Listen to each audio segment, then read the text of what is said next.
So behind me is my full carbon Nissan 350Z, and this car is pretty special to me because it was the first car that I actually bought with my own money. My parents didn't help me.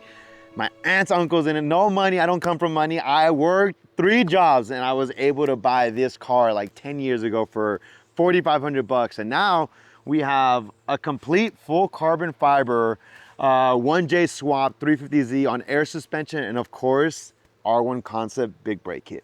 This is like the 4th version of this car. So when I first bought this car, it was literally just supposed to be a daily. SEMA's like the pinnacle of like car shows in the car world here in the US at least. So I was like, I need to take it with like a cool engine swap. I know VQs get a bad rep, but I actually love VQs. They sound really cool. And if you are a real enthusiast and you like GTRs, but you don't like how the way a VQ sounds, you're a fake enthusiast because they sound exactly the same.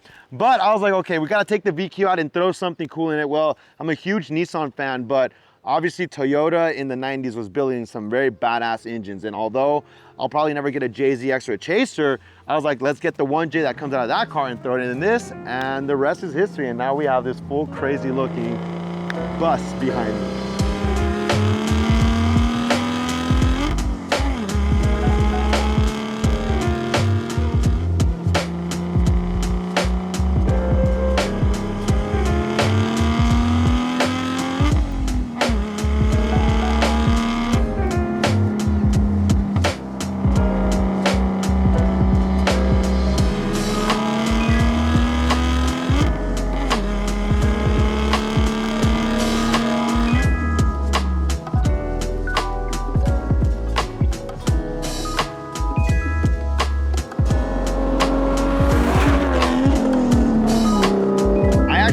Before this car, so I have an RX-7, and building that, one day I was driving on the highway and I tried to stop and the RX-7 would not stop, and I had my girlfriend with me, and that's when I realized, okay, if you can't stop your car, you're gonna very quickly run into trouble, hurt yourself, or even worse, hurt someone else. So when I was building this, I knew that the 1J is capable of a lot of power. I knew that I did a correct choice with the big brake kit, and I think all of you guys should too, specifically if you're building high horsepower cars. You don't want to hurt yourself. You don't want to hurt other people on the road or your passenger. Make sure you guys' cars stop, man.